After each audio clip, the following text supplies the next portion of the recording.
Hello friends and welcome to my channel. Happy Diwali to all. आप सबको दिवाली की बहुत बहुत शुभकामनाएं। उम्मीद है खूब सारे दिए जलाए होंगे, खूब पटाखे फोड़े होंगे। ठीक है, तो चलो फिर। मार्केट में भी अच्छा खासा पटाखा फूटा। तो लेकिन ये एक्सपेक्टेड था, हमने ये प्रोबेबिलिटी हमने डिस्कस कर रखी थी, तो कुछ ज़्यादा दिक्कत तो हुई नहीं।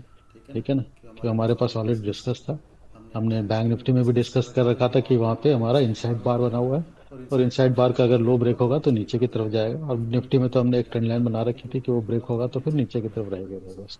तो दोनों केस हमने ऑलरेडी हमारे पास, हमारे मतलब कि प्लान में था। ठीक है ना, तो कोई ज़्यादा दिक्कत तो आई नहीं होगी। चलो फिर अब देखते हैं कि हमारा आज जो मुहूर्त ट्रेडिंग है दिवाली के दिन, ठीक है, वो शाम को 6 से 7 होगा। तो उसके लिए हमारे पास क्या क्या ऑप्शन बने हुए हैं, ठीक है ना, क्या क्या हम प्लानिंग कर सकते हैं। ठीक है, तो एज यूजल हम स्टार्ट करते हैं ओपन इंटरेस्ट डाटा से। ठीक, तो यहाँ पे हमारे जो क्लाइंट बंधु हैं, उन्होंने ऑब्वियसली मंथली एक्सपायरी थी कल, तो सब कुछ स्क्वायर ऑफ ही हुआ है, फ्रेश पोजीशन बिल्कुल नहीं बनी है। तो हम केवल उनकी जो होल्डिंग की पोजीशन है उसके हिसाब से चेक करेंगे। ठीक, तो फ्यूचर में जो उनके पास 2 लाख के आसपास की फ्यूचर की बाइंग पड़ी थी, और 2,13,000 है, तो 11,000 के आसपास क्वांटिटी बढ़ गई है उनके पास फ्यूचर में बाइंग की। तो थोड़े से बुलिश हो गए। सी साइड में भी उनके पास जो है डिफरेंस है, वो जो उनकी जो है सी की सेलिंग की क्वांटिटी है, वो थोड़ी करीबन 8,000 क्वांटिटी जो है वो रिड्यूस हो गई है। ठीक है ना, मतलब सी की सेलिंग उन्होंने ज़्यादा क्लोज की एज कम्पेयर टू सी की बाइंग। ठीक है, तो यहाँ पे भी खैर न्यूट्रली पोजिशन रहा, यहाँ पे कोई ज़्यादा चेंजेस आया नहीं है। ठीक है, पी साइड में उन्होंने क्या किया, पी साइड में बहुत अच्छे चेंजेस आ गए हैं। पी साइड में उन्होंने क्या किया, पी की जो बाइंग है अच्छी खासी क्वांटिटी क्लोज की है एज कम्पेयर टू पी की सेलिंग। मतलब वो करीबन 1.5 लाख क्वांटिटी ज्यादा क्लोज की है पी की बाइंग की। ठीक है ना, तो यहाँ पे पी की सेलिंग की क्वांटिटी उनके पास बढ़ गई है। ठीक है, तो इसके कारण उनके पास 10 लाख के आसपास जो क्वांटिटी थी 999 के, ठीक है ना, तो 10 लाख के आसपास से क्वांटिटी बढ़ करके 1,15 11,50,000 के आसपास क्वांटिटी हो गई है उसके पास पी की सेलिंग की। यहाँ पे भी वो बुलिश हो गया, उनको लग रहा है कि मुहूर्त ट्रेडिंग है तो मार्केट को टूटने तो नहीं दिया जाएगा। ठीक, तो वो वहाँ पे थोड़ी से वो सेलिंग की पोजीशन मेंटेन कर रहे हैं पी साइड में। ठीक है ना, तो नेट ओवरऑल देखा जाए तो उनके पास जो नेट जो है पॉजिटिव साइड में, मतलब बुलिश साइड में 9,62,000 के आसपास पोजीशन पड़ी हुई थी, वो अब बढ़ करके 11,33,000 हो गई है। ठीक, तो ये थोड़े बुलिश हो गए। डीआई ने कुछ भी नहीं किया है, डीआई ने अपने सारे स्क्वायर ऑफ पोजीशन किया है, उसके कारण उनका जो है फ्यूचर की सेलिंग थी वो 4 लाख मतलब कि 41,000 से रिड्यूस होकर के 31,000 आ गई, करीबन 9,000 क्वांटिटी फ्यूचर की सेलिंग कम हो गई है। अच्छा खासा टूटा था, तो ये भी प्रॉफिट क्यों छोड़ दे, इन्होंने भी अपनी प्रॉफिट बुक कर लिया। ठीक है, और पी साइड में भी उन्होंने अपनी प्रॉफिट बुक कर लिया। देखो 4,368 क्वांटिटी पी की भी सेल की ली, तो दोनों तरफ इन्होंने प्रॉफिट बुक के लिए मौका था, और इसी पर्पज से खरीदते भी हैं ये हेजिंग के लिए। तो जो पर्पस था उसके हिसाब से उसका इस्तेमाल किया उन्होंने। एफ ने क्या किया है, एफ के अब देखोगे तो इनके पास जो फ्यूचर की सेलिंग 1,22,000 पड़ी थी, वो बढ़ करके 1,53,000 हो गई, तो करीबन 31,000 क्वांटिटी बढ़ गई है फ्यूचर की सेलिंग की। ठीक है, तो थोड़े से बेरिश पोजिशन इनकी इंक्रीज हो गई है। ठीक, और कॉल साइड में उन्होंने क्या किया, इनके पास जो जो कल स्क्वायर ऑफ किया है उसके कारण उन्होंने कॉल की बाइंग की ज़्यादा स्क्वायर ऑफ किया, कॉल की सेलिंग को कम स्क्वायर ऑफ किया। तो इसके कारण क्या है, कॉल की जो बाइंग इनके पास 5,20,000 पड़ी थी, वो रिड्यूस होकर के 3,13,000 ही रह गई है। ठीक है ना, तो करीबन 2 लाख क्वांटिटी जो है कॉल की बाइंग की रिड्यूस हो गई है, तो फर्दर बेरिश पोजिशन उनकी तरफ चेंज होने लगे। मतलब यहाँ पे जो उनके पास थोड़ी बहुत बुलिश पोजिशन पड़ी हुई थी, वो भी अच्छी खासी उन्होंने रिड्यूस कर दी है। ठीक, पी साइड में क्या किया उन्होंने, पी साइड में अगर देखोगे तो पी की बाइंग यहाँ पे भी ज्यादा क्लोज किया एज कम्पेयर टू पी के सेलिंग। तो पी की बाइंग इनके पास 8,61,60,000 पड़ी थी, और 7,36,000 ही रह गई है। ठीक है, तो 1,25,000 के आसपास पी की जो है बाइंग है वो भी कम हो गई है। ठीक, ओवरऑल देखा जाए तो उनकी जो पोजीशन है 4,63,000 के आसपास उनके पास नेगेटिव साइड में, बीरिश साइड में पोजीशन पड़ी हुई थी। ठीक है ना, नेट होल्डिंग में। ठीक है ना, सबको कंबाइन करने के बाद फ्यूचर सी पी सबको कंबाइन करने के बाद। ठीक है, अब लेकिन वो बढ़ करके उनके पास 5,75,000 हो गई है, तो थोड़ी सी करीबन 1,12,000 के आसपास क्वांटिटी जो है ये बढ़ गई है उनके पास टोटल होल्डिंग में, नेगेटिव साइड बीरिश साइड में। ठीक है, तो ये इनके अपने बीरिश पोजीशन अभी भी कंटिन्यूड है, कुछ ज़्यादा चेंज नहीं आ रहा है। ठीक है। चलो, अब प्रो ने क्या किया है? प्रो ने बहुत छोटी क्वांटिटी में फ्यूचर बाई किया है। शायद ये मुहूर्त ट्रेडिंग के लिए किया होगा, क्योंकि आज मुहूर्त ट्रेडिंग है तो सब कोशिश करेंगे। कोई मार्केट को यहाँ से डायरेक्शन तो नहीं दे सकते, 1 घंटे की ट्रेडिंग में क्या डायरेक्शन देंगे अपसाइड के लिए पूरा। लेकिन हो सकता है मार्केट को नीचे ना गिरने दे और अपसाइड थोड़ा सा मेंटेन करके रखें। तो ये मुहूर्त ट्रेडिंग के लिए उन्होंने फ्यूचर शायद बाई किया है कि आज मुहूर्त ट्रेडिंग में और दिवाली के दिन थोड़ा वो प्रॉफिट ले सके, इसलिए फ्यूचर लिया। तो अगर 10 पॉइंट 20 पॉइंट भी मार्केट ऊपर आती है तो भी उनको फ्यूचर में प्रॉफिट हो जाएगा, क्योंकि फ्यूचर ऑप्शन की तरह होता नहीं है वो, तो डायरेक्टली एज जैसे आप स्टॉक के कैश में स्टॉक की ट्रेडिंग करते हैं सेम उसी तरह से चलता है। ठीक है ना, बस लॉट वाइज होता है तो एक ही बार में आपको ठीक ठाक क्वांटिटी हो जाता है। ठीक है, तो यहाँ पे वो फ्यूचर की बाइंग करके चले। ठीक है, तो अगर 10 पॉइंट भी मार्केट ऊपर जाएगा तो भी इनको ठीक प्रॉफिट हो जाएगा। ठीक, तो बाकी होल्डिंग में उनके क्या चेंजेस आई है वो देखते हैं। चलो ठीक है ना, तो यहाँ इनके पास 3 लाख का थोड़ा सॉरी 37,000 के आसपास फ्यूचर की सेलिंग पड़ी थी, वो रिड्यूस होकर के ठीक है वो करीबन 2 लाख 28,000 सॉरी केवल 28,000 ही रह गई है। ठीक है, तो बहुत ज़्यादा चेंजेस नहीं है, केवल 9,000 क्वांटिटी जो है उनकी जो सेलिंग की वो रिड्यूस हो गई है। ठीक है, क्योंकि उन्होंने स्क्वायर अप कर दिया उसको। ठीक, और कॉल साइड में उनके पास 2,83,000 कॉल पड़ी थी, अब वो केवल 85,000 के आसपास ही रह गई है। तो कॉल की सेलिंग भी उन्होंने अच्छी खासी अपनी स्क्वायर अप कर ली है। ठीक है, मंथली एक्सपायरी थी तो ऑब्वियसली अच्छी खासी क्वांटिटी पड़ी होगी तो स्क्वायर अप करना ही था। ठीक है, फ्रेश पोजीशन अभी अब नेक्स्ट एक्सपायरी के लिए उन्होंने कोई फ्रेश पोजीशन अभी बनाई नहीं है। हो सकता है कब तो मंडे को बनाना स्टार्ट करेंगे। ठीक, तो ये उनके पास कॉल की जो है कॉल की पोजीशन भी उन्होंने अपनी स्क्वायर अप कर लिया है अच्छी खासी सेलिंग की।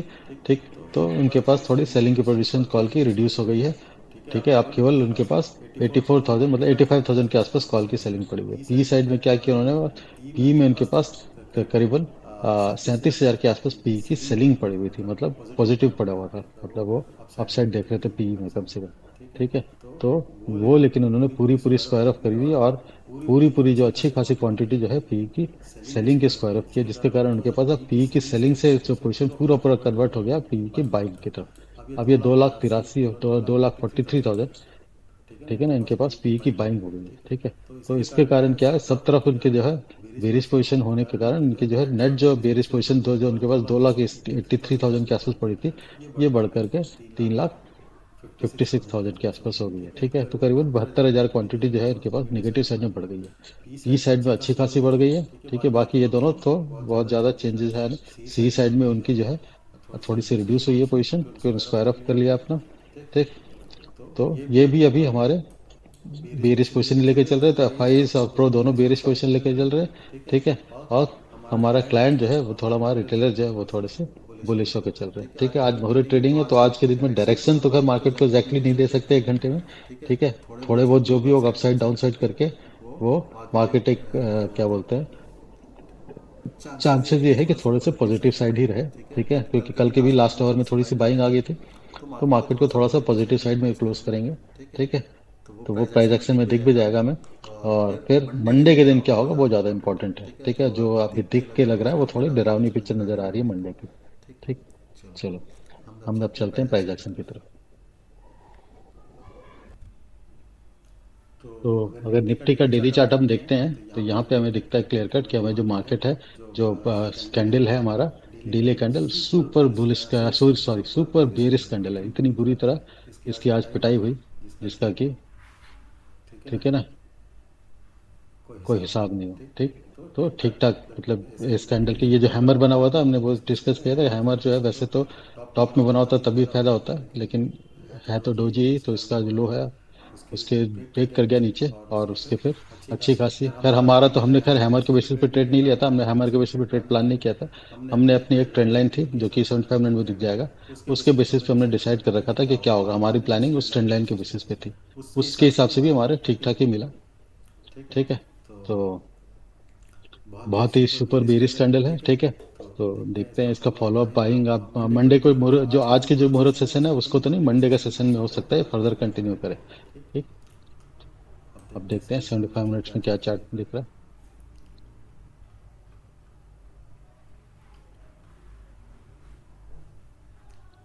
ठीक है, तो 75 मिनट्स का जो हिसाब से देखा जाएगा तो 75 मिनट में हमारा जो कैंडल है लास्ट का, हमारा लास्ट लास्ट का जो कैंडल है वो थोड़ा हमारा बुलिश कैंडल है। ठीक है ना, क्योंकि ये इस कैंडल के हाई के ऊपर क्लोज भी हो गया।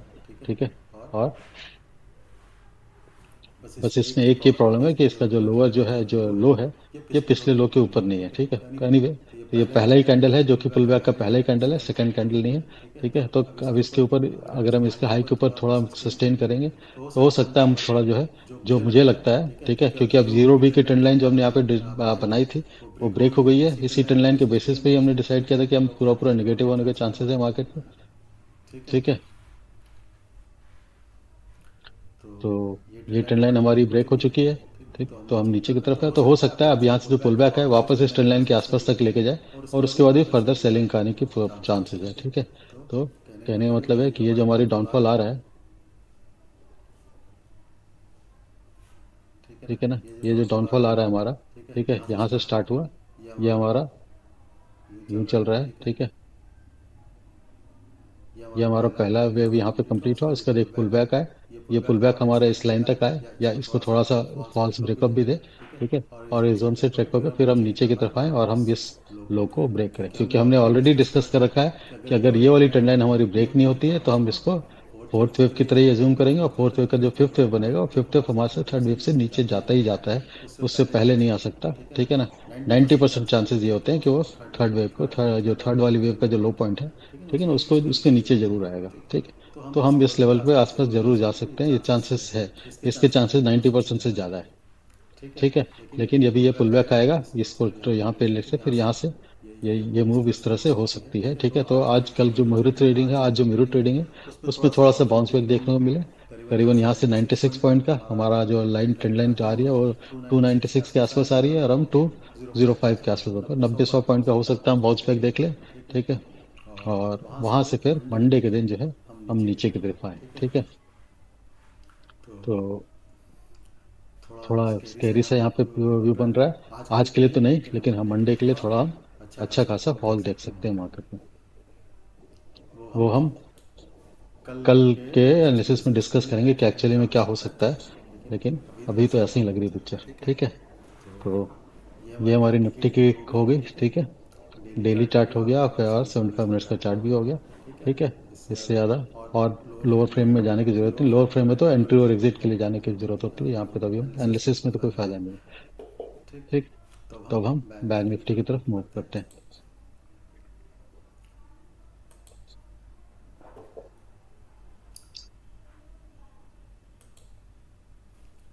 बैंक निफ्टी का डेली चार्ट देखोगे तो इसका कैंडल भी हमारा, ये हमारा इनसाइड कैंडल था। अब ये उसके बाद हमने डिसाइड किया था कि इस इनसाइड कैंडल का अगर हाई ब्रेक होगा तो ऊपर की तरफ, लो ब्रेक होगा तो नीचे की तरफ, ठीक है। ऑब्वियसली इसके लो के नीचे ही आ गया, लो के नीचे आ गया तो नीचे के साइड का ट्रेड लेना लेने की हमारी प्लानिंग थी, ठीक है। तो वो क्लियर कट वैसे ही हुआ, ठीक। अब बैंक निफ्टी में लेकिन उतनी ज़्यादा बीरिशनेस नहीं है जितनी कि हमारी निफ्टी में है, ठीक है। तो अब यहाँ पे भी हमने एक ट्रेंड लाइन बना रखा है, ठीक है। तो हमारे पास चांसेस क्या है, ये हमारा ए बन चुका है, बी बन चुका है और ये सी वेव है, ठीक है। और अभी सी वेव की हमारी कंप्लीशन जो है वैसे देखा है तो ये हो सकता है कि हमारी सी वेव की ये सी वेव की जो कंप्लीशन है वो यहीं पे आ गई हो, ठीक है। क्योंकि ये अच्छा खासा बी वेव को रिट्रेस कर चुका है, मतलब 61% के आसपास या 81% के आसपास रिट्रेस कर चुका है। तो हो सकता है ये कंप्लीशन आ गई हो, उसके बाद हम जो नेक्स्ट जो वेव हमारी जो वेव चल रही है ये हम अब नीचे वाली वेव को कंटिन्यू कर रहे हैं। तो नीचे वाली का सेम जैसे निफ्टी में था, ये पहला वेव है, पहला वेव के बाद एक बाउंस बैक, बाउंस बैक के बाद फिर हम और फर्दर नीचे की तरफ जा सकते हैं, ठीक। तो हमारे पास यहाँ पे लेकिन दो प्रोबेबिलिटी बन रहे हैं, ठीक है। एक तो ये कि ये वाली वेव हमारी अगर हम अज्यूम करते हैं कि यहाँ पे कंप्लीट नहीं हुई है तो फिर यहाँ पे हमारी जो एक चांसेस ये बनते हैं, ठीक है ना। यहाँ पे चांसेस बनते हैं कि वो हमारा ऐसे गया है, एक पहला वेव, दूसरा वेव आए, फिर हम तीसरा वेव ऐसे जाएं और 61% मतलब कि ये डबल टॉप के आसपास की तरह कहानी बन जाएगी यहाँ पे ना। डबल टॉप के आसपास ये 557 का हाई था, ठीक है, ये 550 के आसपास आ रहा है, तो हम यहाँ तक पहुँच सकते हैं। ये तो एक डबल टॉप की कहानी बनकर उसके बाद फिर हम नीचे की तरफ मूव करें, ठीक। तो पहली प्रोबेबिलिटी तो यही बन गई, ठीक। अब दूसरी प्रोबेबिलिटी क्या है, ठीक है ना, ये 61% के 100% भी जा सकता है, ठीक है, ऐसा कोई जरूरी नहीं है 61% हो, लेकिन हमारे पास ऊपर के लेवल हमारे पास क्लियर कट मिल जाएंगे ये, कि अगर ये क्रॉस करता है तो, ठीक है। अदरवाइज ये तो हमारा रेजिस्टेंस है ही है, जो हमारा अभी इस वाले वेव का हाई बना हुआ है, ठीक है। या पहला हाई तो पहले इसकी एक रेजिस्टेंस तो यही आएगा, उसके बाद फिर ये रेजिस्टेंस आ सकता है, ठीक है। तो ये एक पहली प्रोबेबिलिटी है, प्लान ए की प्रोबेबिलिटी, ठीक है। और एक प्लान बी भी हम तैयार करके बैठते हैं, ठीक है। तो दूसरी तरह से हमारी प्रोबेबिलिटी क्या है नीचे जाने की, ये क्या है कि हमारा ये जो है, ये जो वेव है, ये हमारी यहाँ पे कंप्लीट हो गई। अभी हम क्या जूम कर रहे हैं, पहले प्लान ए में हमने क्या जूम किया था, प्लान ए में हमने जूम किया कि ये वेव अभी कंप्लीट नहीं हुई है, ये वेव हमारी अभी ऐसे ऐसे और ये हमारी ऐसे जा सकती है अभी, ठीक है। लेकिन अब हम देखते हैं, मतलब ये वेव का भी स्ट्रक्चर पूरा पूरा कंप्लीट नहीं हुआ है, एक दो तीन बनेंगे तो ये तीन वेव ऐसे बन सकती है इसमें। ये हमने अभी प्लान ए में हमने कर रखा है, ठीक है। और प्लान बी में हमारे पास क्या पोजीशन है, प्लान बी में हमारे पोजीशन है कि ये हमारी ये जो वेव है, ये हमारी यहाँ पे आके कंप्लीट हो गई, ये यहाँ पे कंप्लीट हो गई। अब हम नीचे वाली वेव को स्टार्ट कर रहे हैं, ठीक है। तो नीचे वाली का हम पहला वेव बनाए हैं, का एक छोटा सा पुल बैक आएगा, ठीक है। अगर ये पुल बैक किस ट्रेंड लाइन के ऊपर निकल जाता है तो हम ये मानेंगे कि हमारा ये वाला वेव यहाँ पे कंप्लीट हो चुका है, अदरवाइज ये पुल बैक भी इसी वेव का पार्ट बन जाएगा और फिर हम नीचे की तरफ मूव कर सकते हैं, ठीक है। तो ये पुल बैक अब कहाँ तक आ सकता है, इसके लिए हम अब 75 मिनट्स में यहाँ पे हम फिबोनाची लगा के बैठेंगे, ठीक है। तो ये हमारा इस तरह का एक से ये हमारा प्लान बी हो जाएगा, ये हमारा प्लान बी है, ठीक है। और प्लान ए तो हमने डिस्कस कर रखा, ठीक है। तो अब दोनों की तरफ से ऑप्शन, लेकिन आज मोहरी ट्रेडिंग में, तो मोहरी ट्रेडिंग में ज़्यादा चांसेस है कि हम अपसाइड, मतलब एक रेंज बाउंड मार्केट रहेगी, बहुत ज़्यादा नेगेटिविटी आने के चांसेस दिख नहीं रहे, अनटे अनलेस एफआई जो हम सबकी दिवाली खराब करने के मूड में हो, तो फिर कुछ नहीं कहा जा सकता, ठीक है। तो फिर हम आज का लो कटने के बाद नीचे की तरफ पोजीशन लेना स्टार्ट कर देंगे, ठीक। यानी कि जो भी निफ्टी में भी, बैंक निफ्टी में कभी भी लो कटना स्टार्ट हो तो हमें समझ में आ जाएगा कि हमारे गोरे लोग हैं, उन्हें थोड़ी हमारी जो है दिवाली को बर्बाद करने की पहले से ही एक साजिश बना रच रखी है उन्होंने। और ठीक है, तो साजिश में हम अपने अपना मूड खराब करने के बेटर है कि हम नीचे की तरफ ट्रेड लेकर के थोड़ा सा पैसे ही बना लेंगे, ठीक। चलो अब 75 मिनट्स में चलते हैं कि हमारे बैंक निफ्टी में क्या हो सकता है, ठीक। तो जैसे हमने डिस्कस किया, या अगर हमारा यहाँ से देखो लास्ट के कैंडल में ठीक ठाक बाइंग आई है, ठीक है। तो ये बाइंग आई तो ये फर्दर कंटिन्यू कर सकते हैं, तो हमने यहाँ पे अपने अपने लेवल्स मार्क कर रखे हैं कि रिट्रेसमेंट कहाँ कहाँ तक आ सकता है, ठीक है। आज मुहूर्त ट्रेडिंग है तो बहुत ज़्यादा हम यहाँ तक आने का मतलब है करीबन यहाँ से 500 पॉइंट हो गया, ठीक है। और ये पहला रिट्रेसमेंट का लेवल ही करीबन 300 पॉइंट ऊपर है, ठीक है ना। तो ठीक, तो 300 पॉइंट एक घंटे में 2 घंटे मतलब ऐसा नहीं कि नहीं आ सकता, तो हमारे पास पहला रिट्रेसमेंट लेवल है। ये ट्रेंड लाइन अगर ब्रेक हो गई, क्योंकि हमारा आज का जो कैंडल बनेगा, ठीक है, वो एक ही कैंडल बनेगा, तो एक कैंडल में अगर इस कैंडल को ब्रेक करना है तो फिर हमारा कम से कम 400-500 पॉइंट का एक पहला कैंडल बनना चाहिए, तभी जाके इस लेवल को ब्रेक कर पाएगा, ठीक है। तो वो देखते हैं, तो ये अगर ट्रेंड लाइन ब्रेक नहीं हुई तो फिर हमारा क्या आ जाएगा, पोजीशन क्या आ जाएगी कि ये हमारा एक हो गया और ये हो गया, और फिर मंडे के दिन अगर थोड़ा बहुत अपसाइड गए भी, ठीक है, तो इस ट्रेंड लाइन को ब्रेक करने का फिर हम नीचे की तरफ मूव कर सकते हैं, ठीक है। तो वो भी, ये हमारे पास एक सिनेरियो है। और अगर अब प्लान ए की तरफ से मूव हुआ तो हमारा ये ट्रेंड लाइन ब्रेक होने के बाद ये वाली ट्रेंड, ब्लू वाली ट्रेंड लाइन ब्रेक हुआ तो ये लेवल भी ब्रेक करेगा, और ये लेवल ब्रेक करने के बाद और ऊपर निकल जाएगा। तो जैसे प्राइस एक्शन बनेगा तो हमारे पास दोनों तरफ के प्लान रेडी है, प्लान ए और प्लान बी। चांसेस मेरे को अभी ये लग रहे हैं कि हम तकरीबन जो है फोर्थ, मतलब कि मंडे और ट्यूसडे तक हम डाउन साइड की तरफ रहेंगे, और ट्यूसडे तक हमारा लास्ट रहेगा डाउन साइड। उसके बाद फिर हम रिकवरी के एक मूड में आ जाएंगे, ठीक है। तो ट्यूसडे तक हम एक बॉटम आउट कर सकते हैं, मार्केट का बॉटम जो है, फॉर्मेशन जो है, मेरी एक्सपेक्टेशन के हिसाब से मंडे या ट्यूसडे तक या एटमोस्ट वेडनेसडे तक हम हो जाएगा, ठीक है। और उसके बाद फिर हम एक अपसाइड का मूव देखेंगे, ठीक है, जो कि हमारा नवंबर एंड तक कंटिन्यू करने के चांसेस है। और नवंबर एंड के बाद फिर से हो सकता है फिर हम नीचे की तरफ आए, ठीक। तो ठीक है, तो ये हमारी बैंक निफ्टी की एनालिसिस भी कंप्लीट होती है, ठीक है। और अगर साइडवेज मार्केट रहता है तो आज मुहूर्त ट्रेडिंग है, तो मैं एडवाइस नहीं करूंगा कि आप एफ में आके वहाँ पे पैसे खराब करके अपना मूड खराब करें। बेटर ये रहेगा कि आप गोल्ड या सिल्वर का ईटीएफ खरीद लें, जो कि आपको नॉर्मली अगर देखोगे तो, दिखा देता हूँ, गोल्ड का ईटीएफ अगर आप देखोगे तो बहुत सस्ते में, ऐसा नहीं है कि बहुत सस्ते में मिल जाता है, ठीक है ना। तो हम यहाँ पे मैंने ईटीएफ की प्राइसेस बना रखी है, ठीक है। नॉर्मली मैं नेक्स्ट इन F50 और गोल्ड का और क्या बोलते हैं सिल्वर का ईटीएफ रेगुलरली एसआईपी करता हूँ, तो जो भी कुछ प्रॉफिट होती है यहाँ पे उसको मैं सीधे सीधे कन्वर्ट कर लेता हूँ, गोल्ड के ईटीएफ खरीद लेता हूँ उससे, ठीक है। तो यहाँ पे अगर हम गोल्ड का ईटीएफ देखेंगे तो उसकी जो प्राइसेस चल रही है, कहाँ है भाई बड़ा बाजार, ठीक है। तो निप्पन निफ्टी इंडिया एक गोल्ड ईटीएफ किसी का भी ले सकते हो, आईसीआईसीआई, एचडीएफसी सिक्योरिटीज, किसी का भी ले सकते हो, ठीक है। ये चल रहा है आपका 66 रुपीज़ का मात्र, ठीक। तो आप इसको चाहो तो कभी भी बाय कर सकते हो। ठीक है ना, ये लॉन्ग टर्म इन्वेस्टमेंट के लिए ठीक है, गोल्ड में कोई वैसा दिक्कत नहीं है आपकी। ठीक। तो गोल्ड का जो है आप ईटीएफ बाई कर सकते हो, 1 यूनिट भी बाई कर सकते हो, इसमें कोई मैंडेटरी नहीं है कि आपको 50 मतलब मिनिमम इन्वेस्टमेंट आपका 100 रुपीज़, 66 रुपीज़, 100 रुपीज़ के आसपास में हो जाएगा काम। ठीक है ना। वहीं पे अगर आप सिल्वर का अगर ईटीएफ देखोगे तो कहाँ गया सिल्वर, ये ये सिल्वर का ईटीएफ जो आपको 72 रुपीज़ में मिलेगा। तो ये भी आप सिल्वर का ईटीएफ भी बाई कर सकते हो। ठीक। तो बेटर यही रहेगा, गोल्ड या सिल्वर कर लो, शुभ शुभ भी माना जाता है आज के दिन में बाई करना। तो वो ज़्यादा अच्छा है इन्वेस्ट करने के पर्पज से। ठीक है। चलो फिर happy trading and happy Diwali to all, to you all once again. ठीक। क्लोज करते हैं।